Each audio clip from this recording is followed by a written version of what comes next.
ladies and gentlemen. My name is Aramie Walker, and tonight I will be performing an original spoken word. This is the N-word. Passed down from generation to generation, a word used with a negative connotation, an N-word linked to one race, an N-word used to disgrace a black man's face. And yet thrown around carelessly, this word is commonly used in our black society. Colloquial term used as a sense of brotherhood, and yet the history of the word ages back to slavery when our forefathers were chained to a plank of wood. Fighting hand in hand, Martin Luther King and Malcolm X from this depression, but now that we live this dream, the oppressed are now responsible for our own oppression.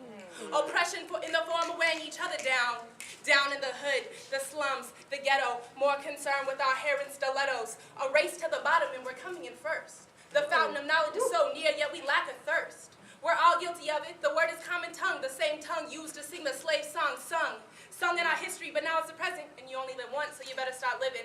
Education, occupation, and necessities, because the recession ain't forgiven.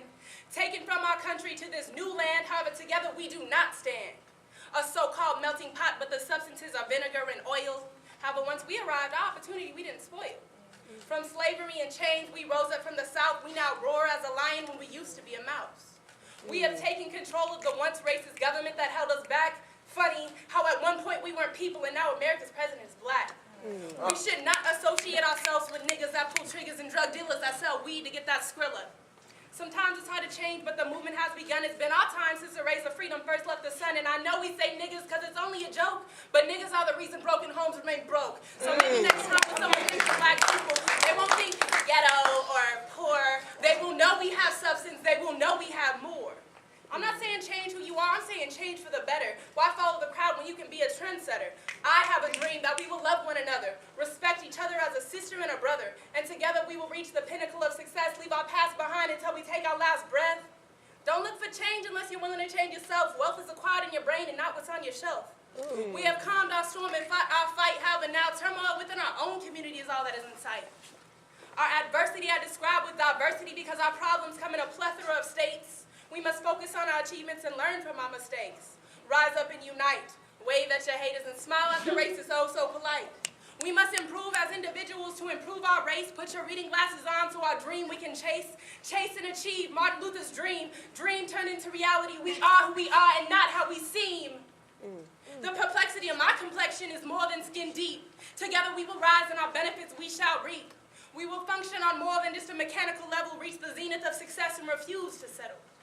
Black and gold, black and gold. The beauty of an African woman's story is told. So quiet down, y'all. Can you hear me? An educated black woman, you racists better fear me because I'm here to do one thing and that is to succeed. So I ask you, how will you write the history books your grandchildren will read? Would you rather be a Rosa Parks or a World Star Honey? A Malcolm X or a Playboy Bunny? Remember for doing right or doing wrong so well, taking the enlightened path or experiencing the ignorance of hell.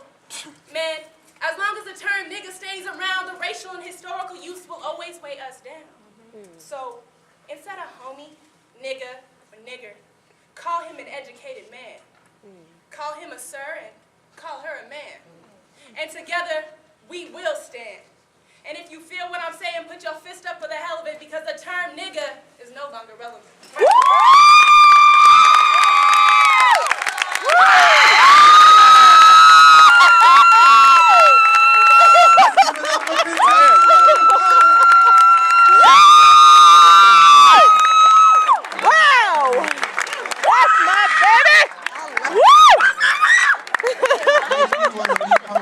That's my granddaughter.